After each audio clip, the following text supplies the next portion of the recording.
Welcome, everyone, to ICE and Policing in Windham County.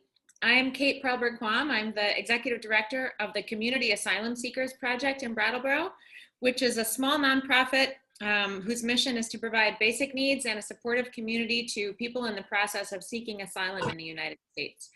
We are happy to co-host this workshop with Migrant Justice and the No Mas Polimigra campaign of Windham County, both of which you will be hearing about shortly. Let me turn over this portion to Mark Tully of the No Mas Polimigra campaign to tell you a little bit about what we've been doing in Windham County. Hi, everyone. I'm Mark. The No Mas Polimigra campaign is a project of Migrant Justice here in Vermont, and the point of the campaign is to block local police authorities from communicating and cooperating with federal immigration authorities. It is a campaign that's being run mostly town by town, and in our case, Windham County. So every police authority has a fair and impartial policing policy. And the No Mas Polimigra campaign seeks to change those policies in these 5 ways. Now, Migrant Justice has very specific wording for each of these to insert into the policies. So it's a very direct campaign. Obviously, that all couldn't fit on this, so I paraphrased them. No discrimination in detention discretion. Police have a lot of discretion about when to arrest or detain people. What this one says is that personal characteristics and immigration status cannot be used as an excuse to exercise that discretion to detain or arrest. The second one, if any victims or witnesses to crimes come forward, any information about their immigration status cannot be shared, and we want that specifically spelled out in the policy. The third one listed here is very broad. No matter who they're dealing with, they just don't talk to immigration authorities about that person. There is a very specific exception involving a particular kind of felony, and if you get involved with the campaign, you will see the full version of all of these, but in general, it blocks information sharing about anyone. The fourth one listed here is specific to folks who are in police custody or in detention. This one blocks police from allowing immigration authorities access to that person, and that can be coming in to interrogate them or coming to take them away, which is an unfortunately common practice. So if they have somebody in detention and they know their immigration status, that is also a specific ban on information sharing. And the last one listed here is there's this loophole where if police suspect somebody has crossed the border illegally, and how broad is that, they can communicate with immigration authorities, and that happens, and so this one is specifically to ban that. So that's the rundown of the 5 changes to the FIT policies. In Vermont, these are the towns that have successfully gotten these changes. As of the time I made this slide anyway, there may be an additional one, but Winooski, Burlington, Hartford, and Norwich have successfully run this campaign. And as you see on the bottom, these are all the places that currently have active campaigns, including us. In the Windham County campaign, our main focuses right now are the Windham County Sheriff and the Brattleboro Police Department. Those are the 2 that we are starting with. The follow-up to this session will have all sorts of information on how you can connect to this campaign. And you can ask questions about it later if you wish. So that's the No Mas Polimigra campaign, and you might hear more about it from folks from Migrant Justice as the night goes on. Thank you, Mark. So what we thought about doing in order to sort of bring together all the various issues that we're talking about here in order to keep our neighbors in Windham County safe and secure, all of them, all of us. There is a recent Netflix documentary called Immigration Nation, which some folks may have seen. And there are 3 clips from that documentary that demonstrate a local struggle to keep ICE from collaborating with a county sheriff. And so we're going to stream some clips from that, and then we will have Migrant Justice introduce our guest speaker, and following that we'll have sort of an open panel discussion about ICE and policing in Windham County. So Jessa, do you want to take over screen sharing? Sure.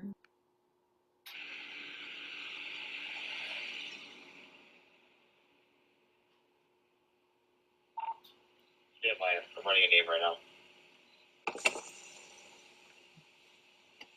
What we got? No movement yet. Got 2 vehicles both belonging to the individual, so hopefully they go to work at some point. Even though they're not legally allowed to work, they're working. We know that. You know, they have to. They do what they do to survive. You know, that's why they drive. They're not allowed to drive, but they drive anyway. And the more they do, the more they put themselves out there. If people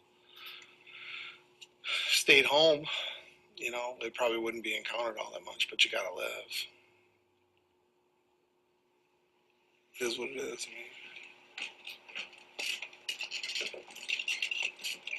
Tango? No. You got his ID? Yeah. Su nombre es Brian, ¿sí? Desde Honduras. Sí. ¿Qué tipo de trabajo haces? Construcción. He was arrested by border control at the border. Ha sido arrestado por la policía aquí en los Estados Unidos, nunca por nada.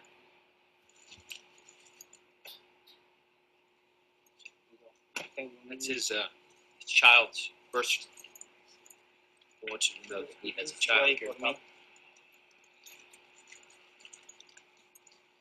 We're gonna check your fingerprints, okay? Here. All right. Yep, Hold on, I got you. So your right hand. So Technology is this.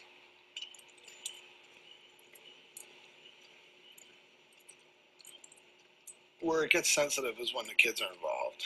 I'm a dad and I have a grandchild, and it's tough when the kids are involved. Nobody wants to see children hurt.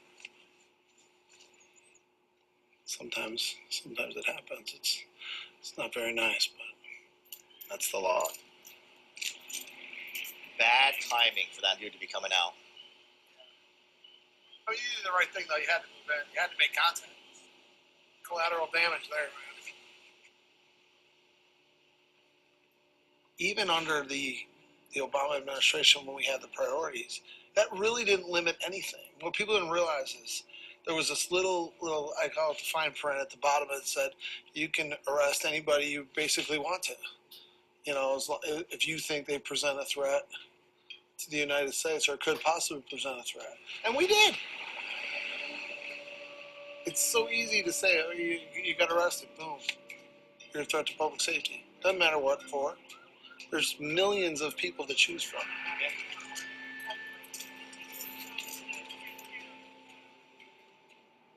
Every person that commits additional crimes here in the United States after entering illegally, every one of them we take off the streets makes everyone safer. Here in Charlotte, we were able to do a lot of our enforcement work inside the jail with our local law enforcement partners. Everyone that is brought into our arrest processing, which is last year over 35,000 people, they're asked the same 2 questions, every single person. Where were you born? Were you a citizen or national of? Depending on how they answer those questions is whether they're going to enter into the 287G program.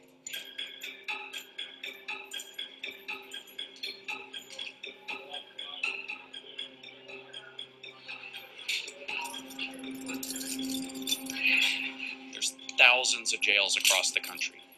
ICE can't have officers at every jail all the time. We have limited resources. We're not there all the time. If you're a 287G program, hey, you get arrested, local deputies right there, run the checks, find out who that person is. So it's faster and people don't slip through the cracks. So essentially it's a force multiplier. So a person's brought in for, let's say, DWI. There's no ID on them. We don't know who they are. They're ran through this federal database. So if we do not have this program, they will be released back out in the community once they satisfy their state charges. But because we have the program, ICE comes in. And at that time, ICE makes the decision whether they are removed from this community or they're not. Most likely they will be removed from this community because they're here illegally.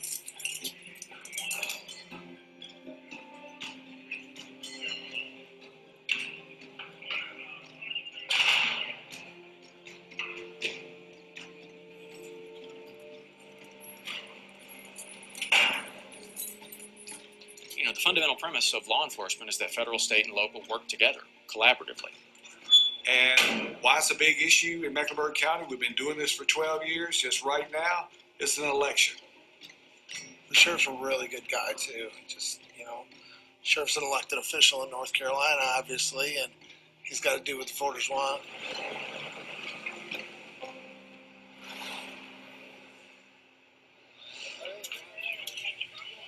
So the sheriff, who's currently in office right now, he supports a few programs that are a little problematic.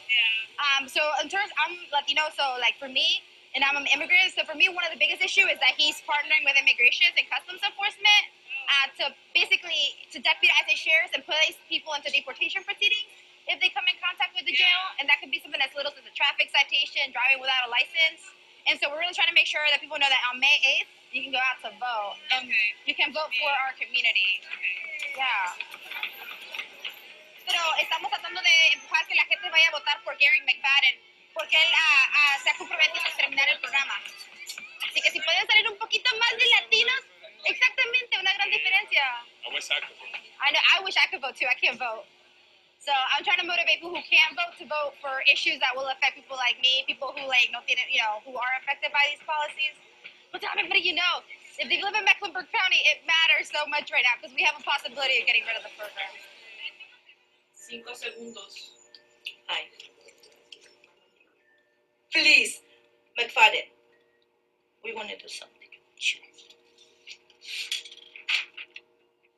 I, Gary McFadden, promise that I will burn the 287 if I got elected. Lo prometo. Yo, Gary McFadden, promete que él quemará la 287G y quiero que firme para la voz del inmigrante. You're going to see. Burn and burn. Dale, fírmame aquí.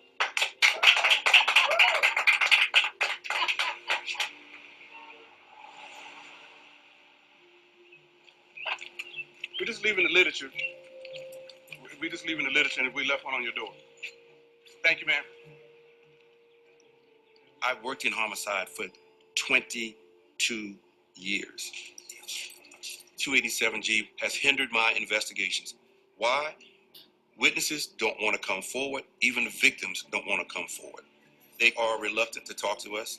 People won't even name the suspect because they're afraid they will also be deported. People approach me, and one thing stood out more than anything else was that fear. The fear of being deported.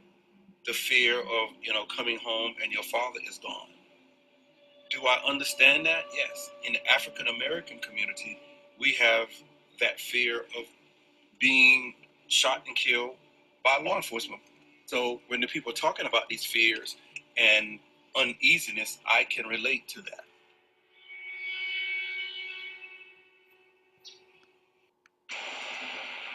Tango or no? No? That's not him. But that's not our guy at all. Ron. Yep. Ask him where he's from. The driver? Yeah. Evidently, you both at stop sign on the way out. She's checking him out. I just want to know where is he, what country? He's saying the United States. Is he? Yeah.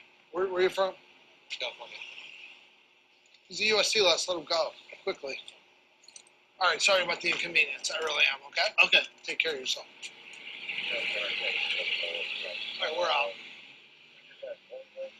Regardless of this election, we're not going to stop doing what we do. I understand it's not the most popular thing in the world. We're going to continue to do what we do until somebody stops us from doing it.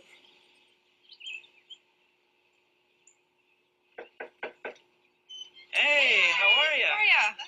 So we're out here today trying to inform people that there's a sheriff's primary going on. So what's the no to 287G? Yeah. The current sheriff has signed an agreement with ICE.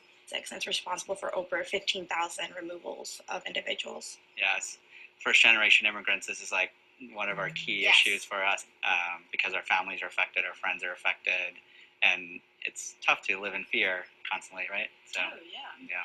It's been a melting pot over here. So, you know, we know lots of people who have these issues. Yeah. So, a lot of my friends who I grew up with lost family members due to 287G. There was lots of ICE activity in our city. And I was the only person with a driver's license in my neighborhood that could go pick up people who had their children who were stuck at an ID check.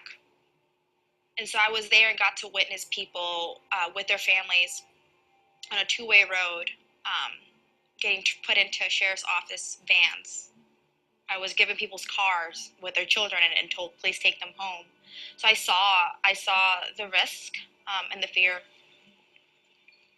We decided that we had to do something. We couldn't stay still. You know, we took a moment to realize, you know, what should we really focus on and what was at stake. And we noticed that the 287G program was something that it was here locally and we had the power to do something about, especially because we knew the elections were coming.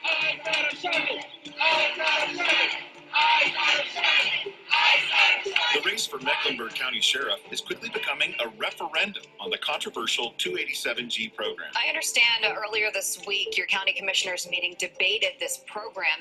How frustrating is that for you? Well, you know, we've heard from city council, county commissioners, folks running for office, that they do not support this program. This program is about safety and security of our county. I saw the national news. It truly is a referendum. The immigrant community here has been very vocal. They make it known who they like, and they make it known who they dislike. They are tired, and they are letting their voice be heard here. It's a factor. I mean, it's a factor. The current administration has publicly stated that one of its priorities is an expansion of 287G.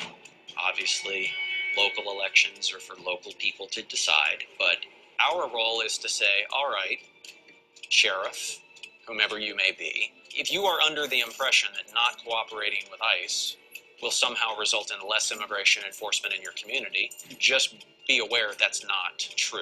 ICE will then have no choice but to send more officers into your community. But, you know, those jurisdictions are going to make their own decisions. To what I'm doing, and I am in charge. Hey, Cundy, did you read Forsyth's canceling us? The sheriff of Forsyth County says his jail will no longer allow U.S. Immigrations and Customs Enforcement to house detainees there. The sheriff says his office will never be an extension of Immigration Services. ICE got mad. And what are they doing? They're terrorizing us. They're going everywhere we go. They're there because they want to intimidate us. Because we voted to kick them out of Charlotte. We will not be intimidated by ICE today or tomorrow or never. ICE is partially blaming Mecklenburg County Sheriff Gary McFadden for the increased enforcement. Brian Cox mentioned that if I did take this off the books, this will cause more aggressive activity. This is a sheriff who ran on ICE is bad. And so day one in office, suspended all cooperation. So Mecklenburg County's policies have shut out ICE. In today's world, with more jurisdictions refusing to cooperate with us, it has forced us to really get creative and rethink how are we going to do this.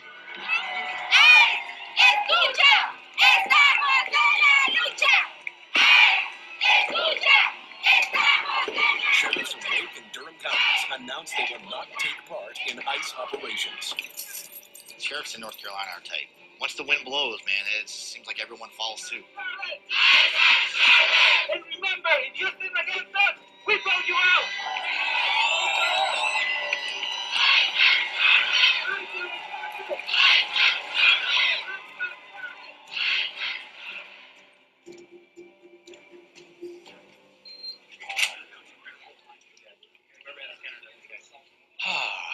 Hey, how you doing, man? Good to see you. Just another quiet day in ERO, right? They almost had to force print somebody this morning. Oh, yo, you don't have the you don't have the right. You can't take my fingerprints. I don't give you consent to handcuff me and place me under arrest. So what are we up to for the week now? We're at what? 149. That's including today? That's today. So I'm Brian Cox with ICE, Public Affairs Officer. Anything of the sort that these activist groups say that we are doing, and in fact, they are spreading misinformation. Look, these are not speeding, driving without a license. These are people arrested locally on serious violent felony charges. So we don't have official data, but I'm sure you've seen it. I mean, due to the media firestorm this week, and there's so much misinformation. All right, bye. You know, I made clear to the reporter, look, you take these little hyperbolic stories out of context. Let me just give you our stats that 91% of everybody we arrested last year had a conviction or an arrest. Like, we're not doing any kind of thing indiscriminate. Right now, I think according to the unofficial stats right now, we're at about a third crim. That's what headquarters pulled this morning. We're planning to hold a brief news conference tomorrow, Friday, 10:30 a.m., where we'll provide preliminary stats for the week and also discuss the arrests. That's vague enough. The same stuff that I've been giving up until now, about 90%. We don't do any kind of indiscriminate enforcement. The field office arrest stats, that 91% crim or criminal arrest. You're not going to have that today. No, I've got that. No, I mean for this op. Oh, the local stats. Yeah, I know. We're not going to have. I mean for this op. I mean, I think we're about 35%. Oh yeah, that's fine. Yeah, I mean, just own it. Yeah, absolutely. Yes, we got non-criminals on this one, but it's because of the way we were forced to do the arrests. I think what you said. Look, this isn't a one-off. This is the new normal. Due to these policies, we told you what, you didn't believe us. You thought we were bluffing, whatnot. Like, no. And the whole goal here is to get them to change their policy, put it back on them, so they go to the sheriff and say, okay, what are you going to do? We have requested to receive an update from the Mecklenburg County Sheriff regarding the status of U.S. immigration and custom enforcement activities in Mecklenburg County. First of all, the stats about undocumented immigration making the rise of violent crimes is not true. Let me be clear. My focus is public safety and is strengthening the social fabric of our community rather than tear apart families. That's the work truly before us. We elected you to be the chief law enforcement officer in this county. ICE didn't appoint you. The president didn't appoint you. It's outrageous that these federal employees are making any comments about how you are performing your job, the job we elected you to do. I believe it is totally out of order for a federal agency to come in our community and to instill fear. We support you.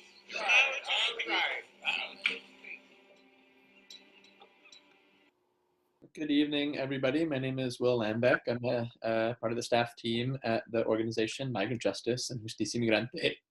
Excuse me. I will be interpreting for a member of the Migrant Justice Farmworker Coordinating Committee, Olga Cruz, and I'll pass it over to her right now. She'll provide some remarks in Spanish, and I'll be interpreting them into English.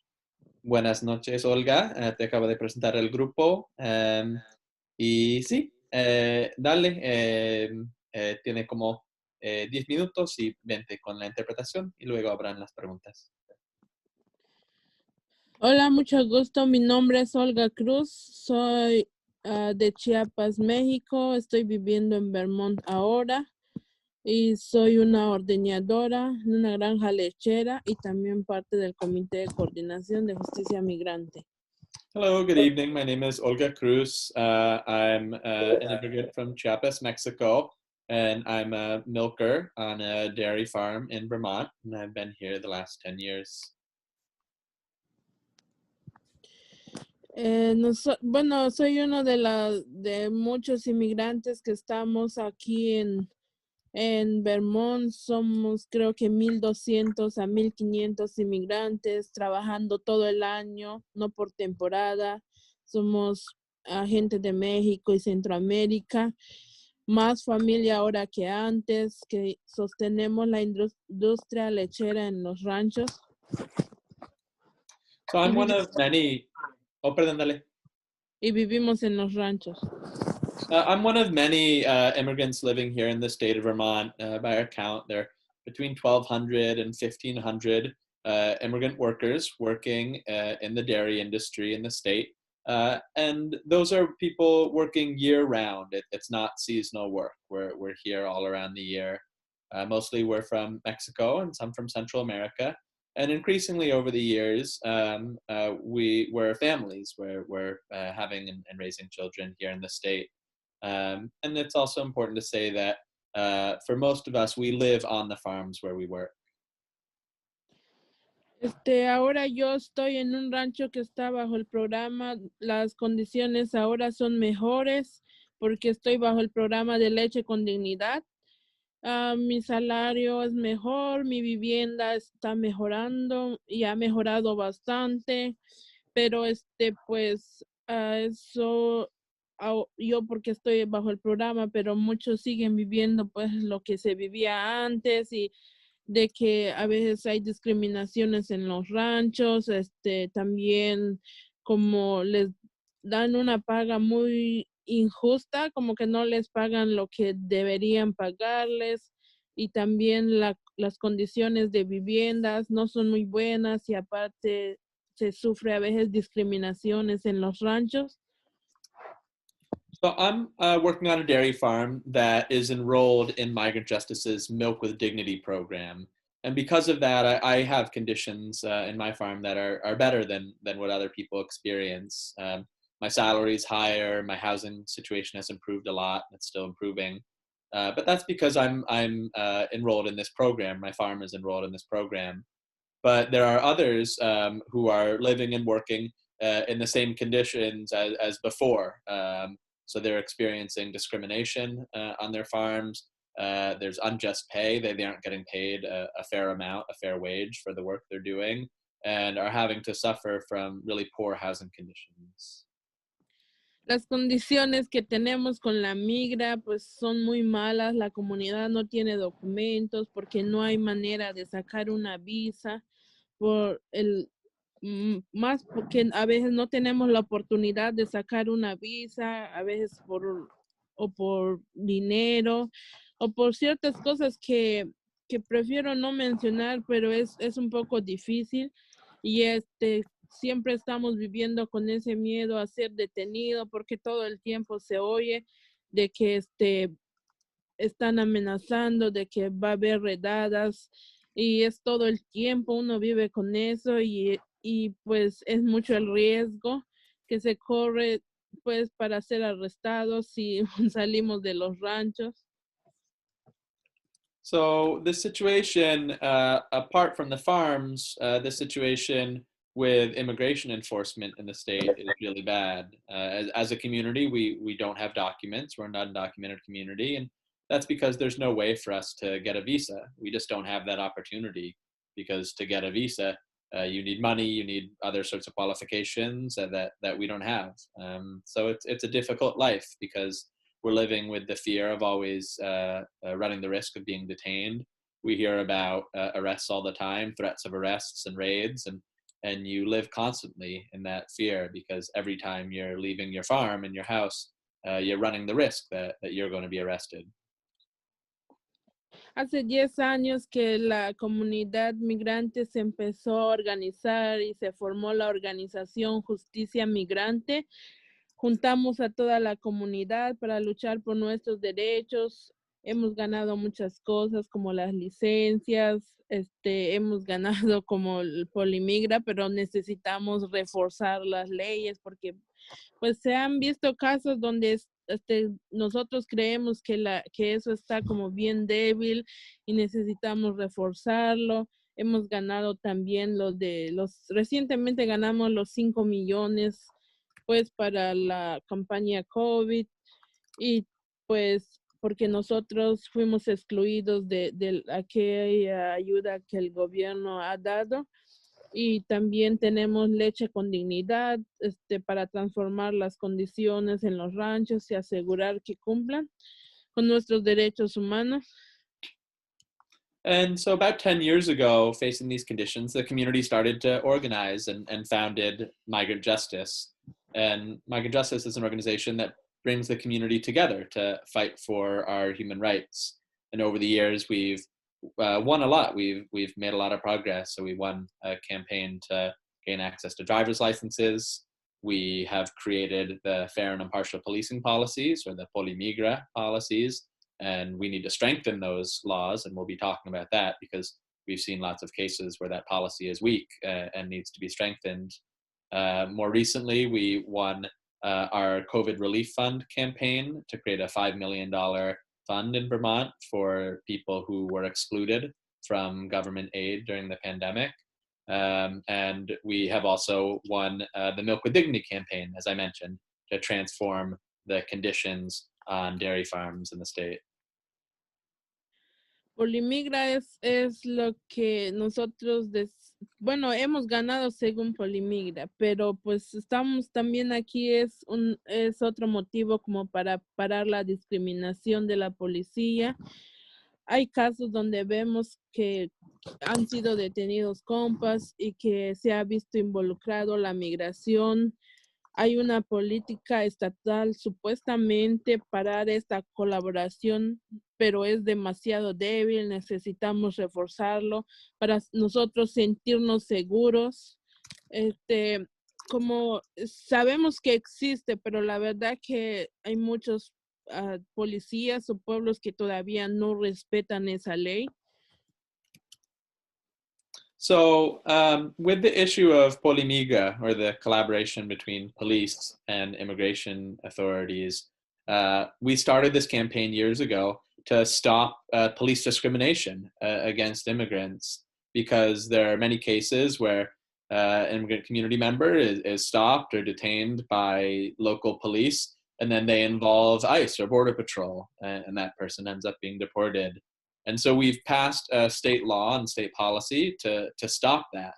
But right now, that policy has been weakened, and it needs to be strengthened so that we can feel safe, because there are too many cops out there. There are too many police agencies in towns that are continuing to collaborate with immigration.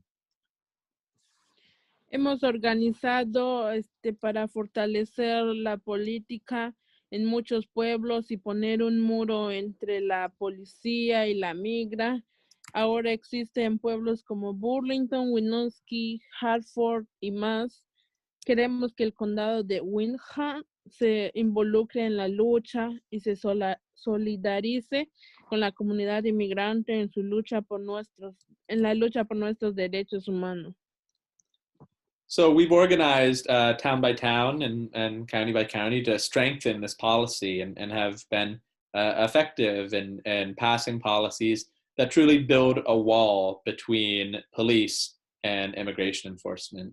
And so we've won policies in Burlington and Winooski and Hartford and elsewhere. And we're talking with you tonight because we want Windham County to be part of this struggle as well, and to have the county be in solidarity with the immigrant community. Pues ojalá que tomen en cuenta esto, pues que se está diciendo. Yo estoy aquí pues yo, pero estoy representando a mi comunidad, que a veces también como les da miedo para hablar también, o por miedo a represalias también. es muy importante que nos tomen en cuenta. Es algo que es un derecho que nos pertenece, pero que no todos lo quieren y pueden ver quizás. A lo mejor, si ustedes ven y deciden, pues, para nosotros será bien importante. Pues estamos logrando en varios pueblos y ojalá que de pronto todo Vermont esté así para donde quiera que vayamos nos sintamos seguros. So we hope that you listen to tonight and hear our words. I'm here not just representing myself, but representing my community. And oftentimes, people in our community are scared to speak up because we're worried about retaliation. But it's important to have our voices heard and for people to pay attention because everybody has rights as human beings. But not everybody wants us to be able to exercise those rights. So if you're listening to me tonight and you think that this issue is important, we hope that you'll work with us to help expand this campaign and bring this policy to Windham County. Eso es todo. Muchas gracias. That's all. Thank you very much. Olga, muchísimas gracias a usted por dar su tiempo, este esfuerzo y pues les agradecemos mucho. Gracias. And thanks to Will too for interpretation. Yeah, so we have a couple of sort of backup discussion questions for folks to think about how what you saw in the documentary relates to what Olga is talking about and how it might manifest in Windham County. But I first want to just open up for anybody who has a question or a comment or something that they thought about while watching and listening, to go ahead and put your name in the chat and Jessa will monitor and call on you. Hi everyone, I'm Jessa. I'm here with CASP this evening. It's good to see you. Thank you, Olga. That was great. So, Anne, it looks like you have a question. Actually, it's a comment.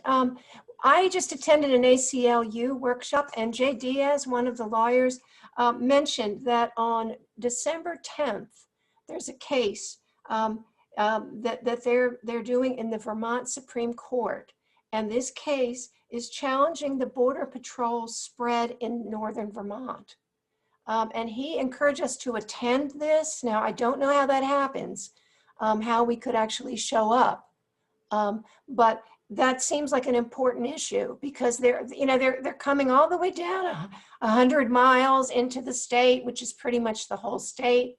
And the Border Patrol is not supposed to be doing this. So this is unconstitutional. And our Vermont ACLU is challenging. And I just want to let everybody know about that. And maybe we can find out some information about how to get involved in that case. And when we send a follow-up email with resources, we can include that. Great. Francie, do you have a question? I do. So I was aware, geez, it's hard for me to remember now exactly when, but of the Hannaford campaign around Milk with Dignity and supporting that program. And I'm wondering where that stands. Olga, la pregunta es acerca de la campaña Hannaford y qué está pasando con Hannaford y dónde está la campaña ahora. Pues nosotros ya hemos intentado hablar con ellos, no hemos recibido respuesta, pero no nos damos por vencida.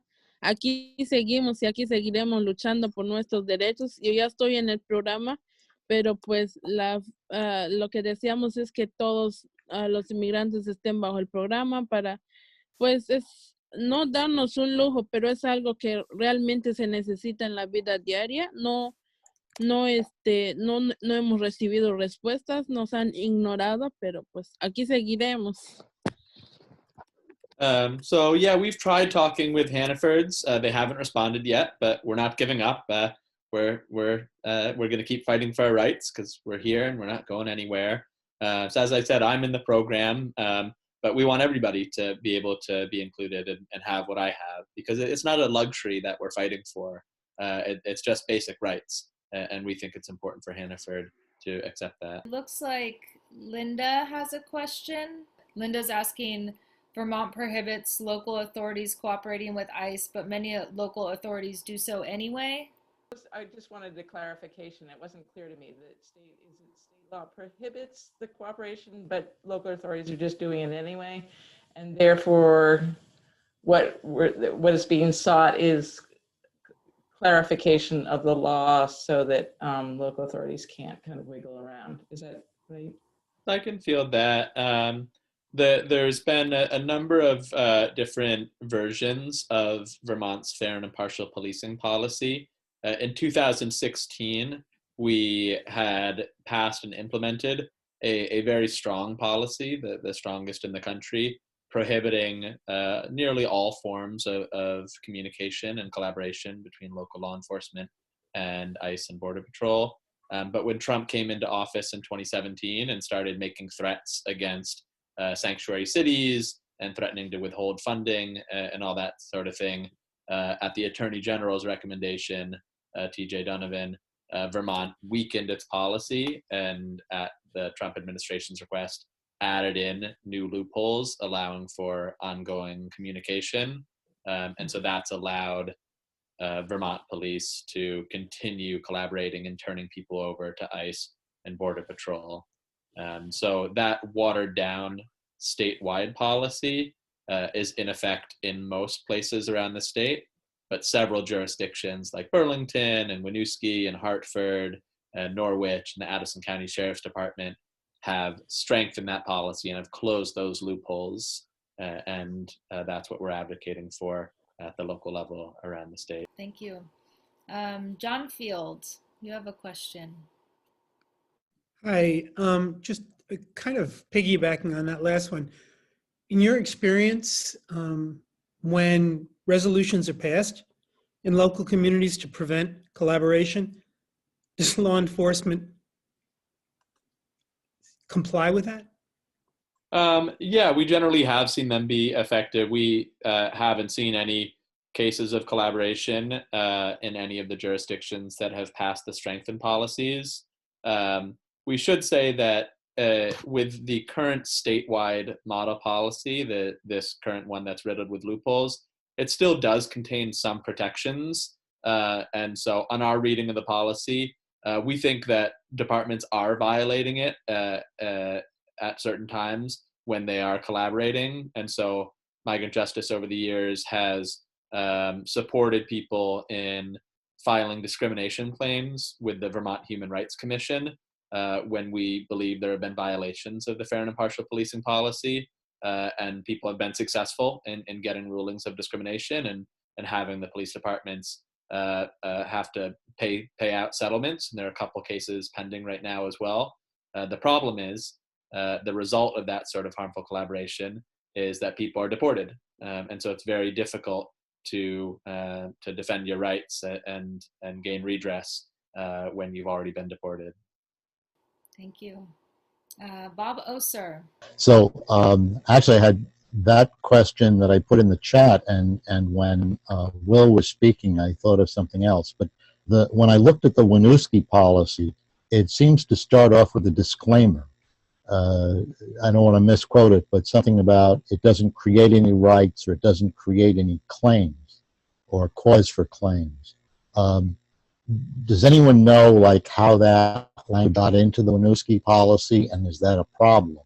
And then either a follow-up or an alternate question, since TJ Donovan was somewhat responsible for weakening the stronger policy, would a campaign to reach out to TJ be in order? I'll take a look at the policy, Bob. I don't know which the disclaimer language off the top of my head, but during the course of the call, I'll look at it. Maybe I'll circle back to that at the end. I just don't want to speak off the cuff on that. In terms of TJ, absolutely, we would encourage anybody to reach out to him and say that you can't both claim to be a progressive reformer and also allow law enforcement in the state of Vermont to continue to turn people over to ICE and Border Patrol to be deported and separated from their families. Those two things can't coexist. And the sort of cruel irony of his position is that the Attorney General's office has entered into cases in other jurisdictions supporting lawsuits in California, for example, when California is defending policies that are very similar to what we're advocating for here. So they're sort of saying to other jurisdictions, yeah, go for it, we got your back. But when it comes to taking action here in the state and putting grant dollars for Vermont police at risk, they've been pretty gun shy on that. So Anna is going to read us the Winooski disclaimer. Yeah, I've been working on this stuff for 3 years, like Will and a lot of other folks. And what the Winooski disclaimer says, the Winooski Police Department has adopted additional components.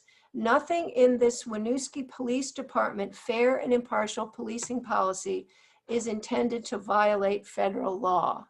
Now, what happened in December of 2017 when the policy was changed? Because of the Trump administration, 8 mentions of 8 USC 1373 and 1744, a lot of legalese, were added to the FIP. And now the Winooski policy takes them out and just covers it like this. Instead of all this mumbo jumbo, they just say nothing is intended to violate federal law. Thanks, Anne. Bob, does that clear things up for your question? So having looked at the Brattleboro Police Department policy, that policy seems to follow what Winooski's policy used to be. There are maybe a half dozen mentions to the federal statute. So I gather the idea is to take out the specific references to the statute and have a broad disclaimer that this doesn't violate federal law. Thank you. Shay, did you want to talk about the Brattleboro Community Safety Review? My name is Shay, and I'm one of the facilitators of the Brattleboro Community Safety Review project. It's a project that started this spring after the uprisings around police violence. Activists pushed the select board to consider what would keep all of our community safe. There was a long back and forth about what that process would look like, and now it's a facilitated committee of the Brattleboro Select Board. And we're going to put a report and recommendations to the select board at the end of this calendar year about policing, DCF interventions, mental health interventions, and community safety. And so in the chat, I can put some ways to put your voice into that process if folks want to share about this or other concerns about policing in Brattleboro specifically, Brattleboro area residents. Because of how small Windham County is, I think many people in Windham County would count, but we have an anonymous survey that any community member can fill out about their own experiences or their perspectives about what would need to change to make things feel safer in the community. We have that survey in Spanish. We have a survey for people who work in community safety or community support organizations, and we have lots of other ways to get a hold of us. So I'll share some info in the chat, but I think they're parallel projects at least, and if there are ways that folks can, that's just a forum where the Select Board of Brattleboro at least, and potentially the police, are going to be already listening to some community feedback pretty intensely during this cycle before the next budget. So it might be a space where folks want to share. Shay, does this committee is this taking the place of the committee that was sort of attached to the select board? Do you know what I'm talking about? That was like the review of things like if you had a complaint. The CPCC is different, and we're also doing like an in-depth review of the police department's policies and procedures and making a report about that. And that will also include a report about the accountability mechanisms that the police have, including the CPCC. So we're not connected with them other than we're going to be reviewing that as part of our work. And talking with them, the CPCC themselves, about what their perspective is about the efficacy of that structure for police accountability. Can you describe the define the CPCC? The Civilian Police Communications Committee was the one that took complaints from the police department and then sort of monitored them. And the question of how that monitoring took place is to my mind, an open question a little bit. The Community Safety Review Committee has a very short lifespan up until the end of the year to review policies of the police department and budgetary matters dealing with safety in the community and make recommendations to the select board. The police chief reports to the town manager, and the town manager is hired by the select board. So that's the chain of command, if you will. So I think that's enough for today. Thank you. Jess, I had something, if nobody else has a comment. Shay, I'm so glad that you're here, and I'm so glad that you were able to speak to the Community Safety Review Board, which we've been talking a lot about. And it makes me think, you know, when you talk about community safety with regard to mental health, with regard to the Department of Children and Families, with regard to ICE, it makes me think a little bit of a comment that one of the ICE officials in the documentary made that we just saw, where he said something like, you know, no matter if you don't like ICE or you do like ICE, we're still here to protect public safety. And I really noticed that word public, and I wonder, you know, what does public safety mean, right? Because the implication there seems to be public safety meaning citizens.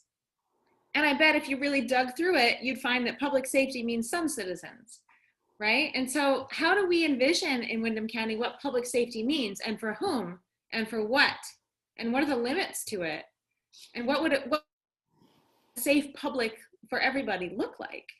Those largely are many of the central questions of our work, right?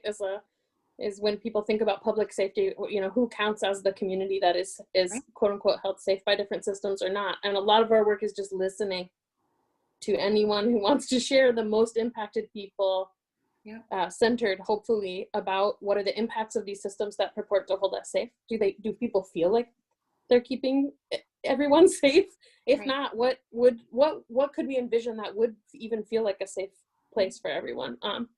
And trying to put that visionary thinking to the select board. Yeah, like purported at keeping us safe from each other. You know, I mean, so much of law that has to do with protecting citizens, it sort of circumscribes who is the proper beneficiary of that law and who is the understood as a threat, always already previously constructed as a threat, right? From each other and ourselves, I think, right, as well. There's lots there. Yep. Yeah. And so we serve 8 asylum seekers right now, some of whom have open asylum cases and some of whom don't, you know, and all of these folks are at risk if they get pulled over.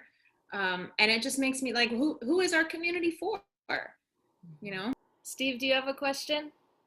Yeah, Steve Crofter here. Just wondering, for those of us who live in Windham County but not in the Brattleboro area, are there, if we wanted to kind of coordinate some kind of campaign here in Bellows Falls, for example, here in Rockingham, is there, how might we go about that? I mean, obviously as individuals we can do something, but is there some effort to coordinate things in farther reaches of Windham County? I can speak to that a little.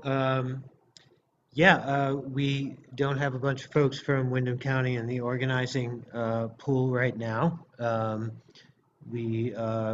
Like I said, we decided to prioritize the sheriff and Brattleboro because we have some Brattleboro folks. I love the idea of organizing in Bellows Falls around this. As everybody will find out, you know, we meet currently every 3 Sundays. Our next meeting is this upcoming Sunday, actually. And, you know, we have those 2 focuses right now. It would be great to hear more about what the Bellows Falls Police Department is all about. I think in the very, I don't know. And in the very beginning, there was, I think, a touch of scoffing about it. Like, yeah, they'll never go for that. And I have no idea what that means. Somebody's perspective on the department and their pliability. But we didn't have folks from Bellows Falls there, and so we couldn't really find out. And so eventually turning there, yeah. I mean, right now, folks who live all over the county are helping focus on the sheriff. And, you know, and Brattleboro's another thing going. But I say that, you know, the way to do it is to hop in on the calls and, and reach out to other folks in Bellows Falls about it, see if they're interested. But if you join up with the campaign, if you contact us, I can send you a bunch of stuff, like, about what all this entails and exactly what the policies are and stuff. So I don't know if that answered your question, but I guess the short answer is hop on in and hook up. Great, thank you. Check. Ellen, did you want to follow up on Bellows Falls Police Department?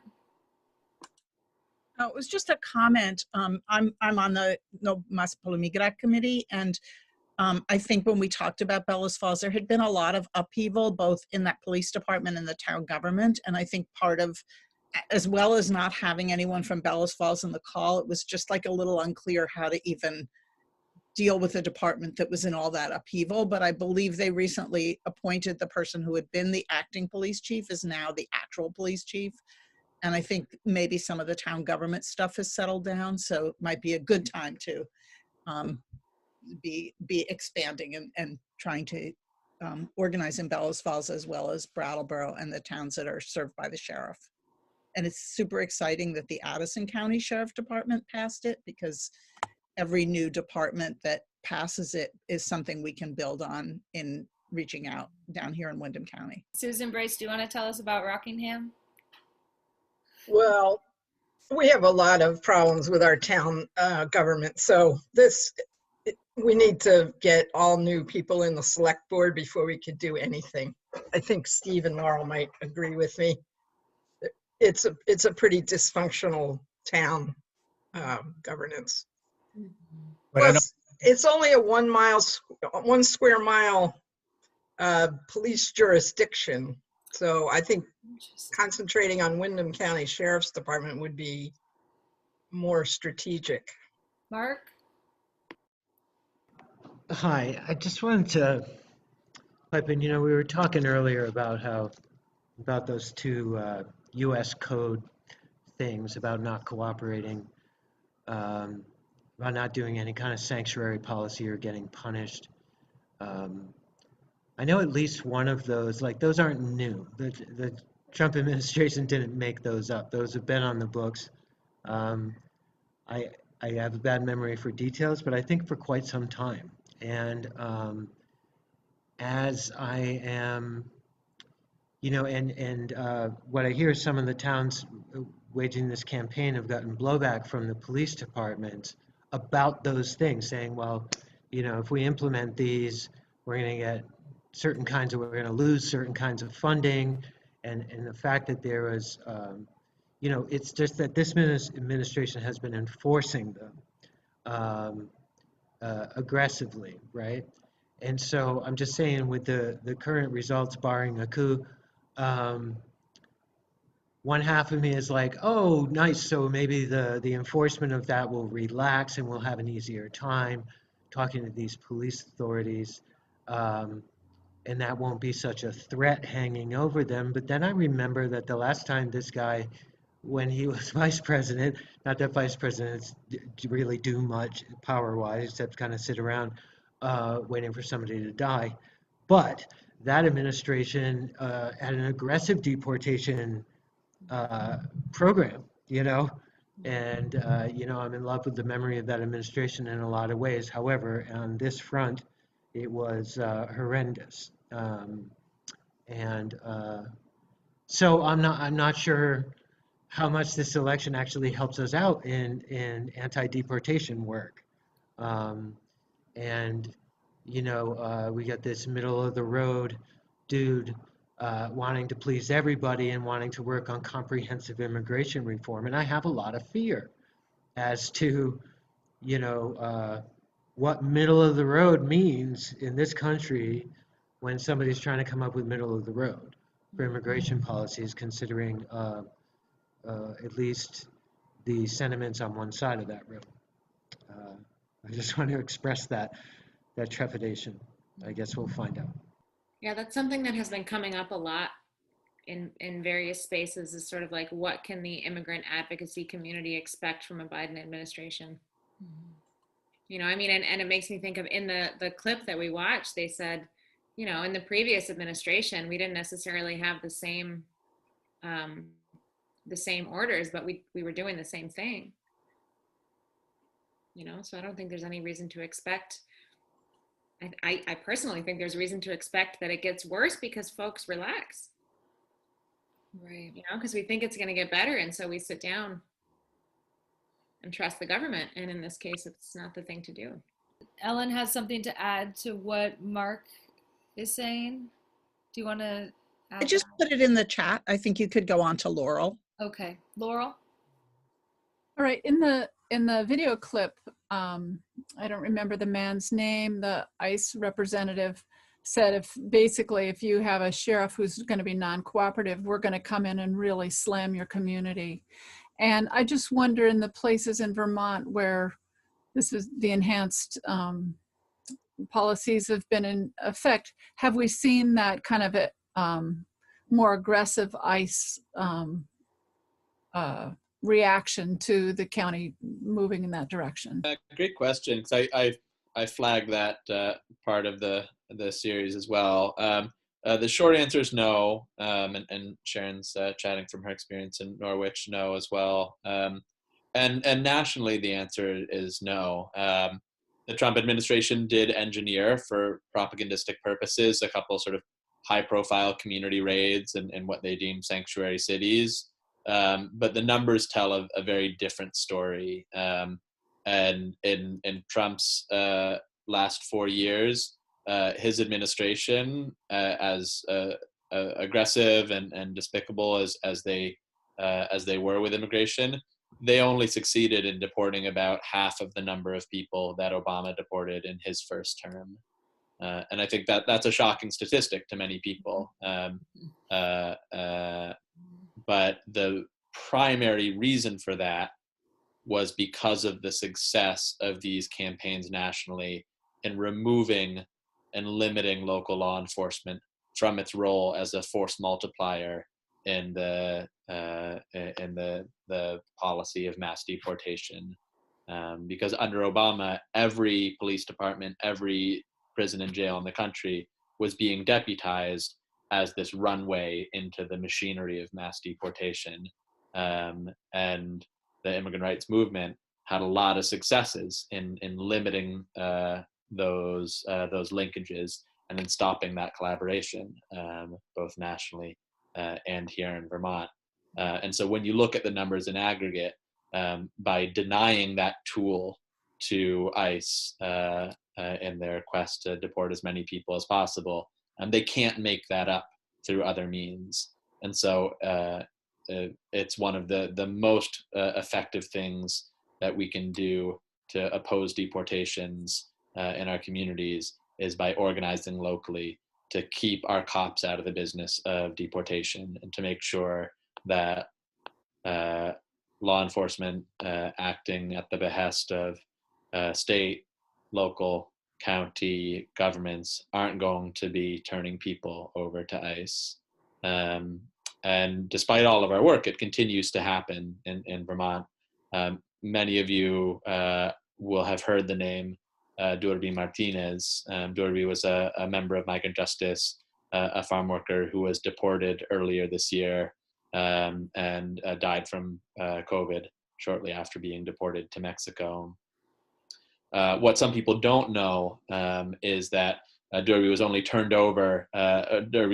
deported because they were turned over to ICE by the Vermont State Police.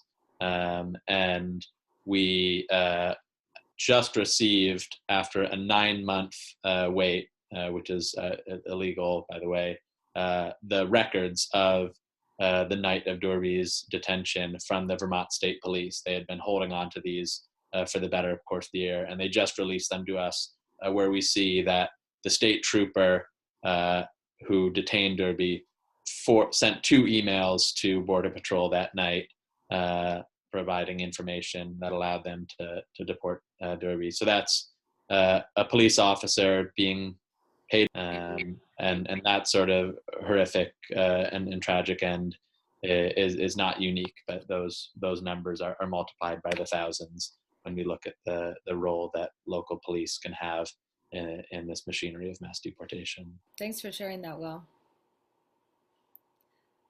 I think I have a question, and it's really sort of action steps related. Like, what do we do? How can we harness our energies productively? I should also say that in our approach to the sheriff right now, the sheriff is assembling. The sheriff is like appointed, not elected. This particular one, and he's got like a couple years before the next election. So apparently he's, you know, walking on political eggshells or whatever. You know, kind of fearful of doing bold actions. But anyway, we don't care. But that's the case, and he's currently assembling a bit of a cover for himself in the form of a task force to recommend things, and it's got some pretty groomy people coming onto it, from what Ann is reporting to us, and they're going to manifest any day now. It's been any day now for about a month, but anyway, and when they do, we have a presentation ready to go that we're going to go and give that task force to see if they will officially recommend. Now, importantly, we're not letting the campaign be redirected into that task force, as in, you know, our demands, so to speak, are directly to the sheriff. We are going to go to the task force as a mechanism, but we're not going to divert the whole campaign so we get stuck there if they get stuck on the issue. So that's the current plan with the sheriff.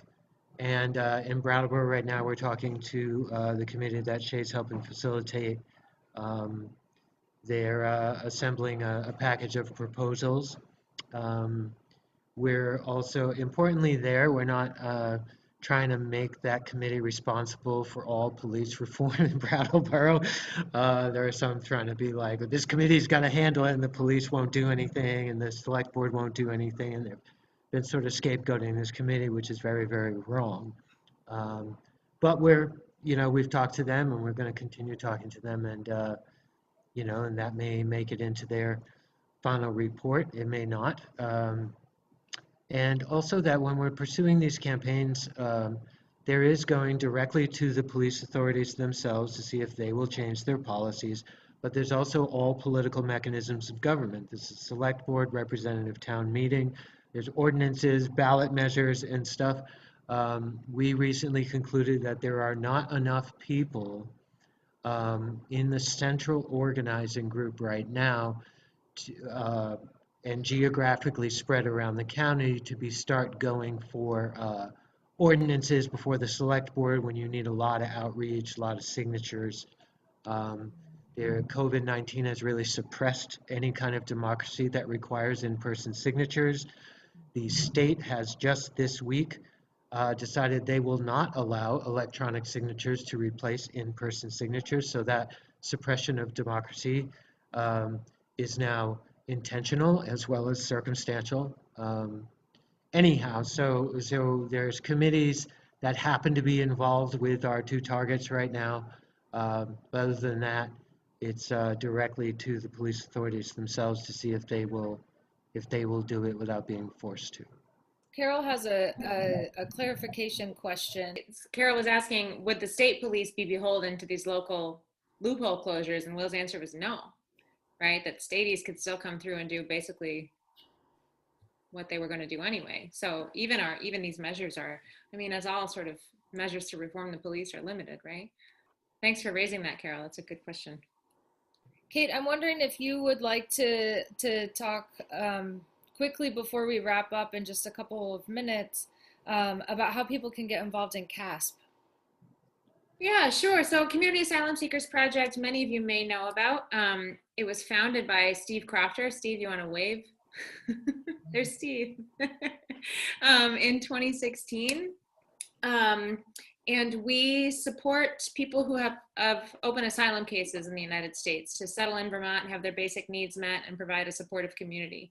Providing a supportive community means multiple things. It means sort of, doing community education around asylum and trying to make the community at large more supportive. It also means that we have a network of some 200 volunteers who step up to do simple daily tasks like helping people get groceries, helping people get to the doctor, helping people do language learning or job placement. And it's a well-coordinated volunteer network. If anybody is interested in being on a list in that regard, please check out our website, which Susan, our treasurer, has posted in the chat. It's caspvt.org, caspvermont.org, or you can find us on Facebook. And supporting asylum seekers in Windham County is one way to make our community more open and welcoming. And I think that these police reform efforts are another very important and deeply integrated way to do that. Well, does anybody have any final thoughts or words of inspiration or wisdom to leave us with this evening? Thanks to everybody for coming and taking an hour and a half out of whatever day this is, a Thursday night. We appreciate it, especially to Will, and muchísimas gracias de nuevo a Olga for joining us. That was really wonderful to hear your perspectives, and you all are doing such incredible work, and we really like all that work and follow it closely, and appreciate it. Thanks so much for coming.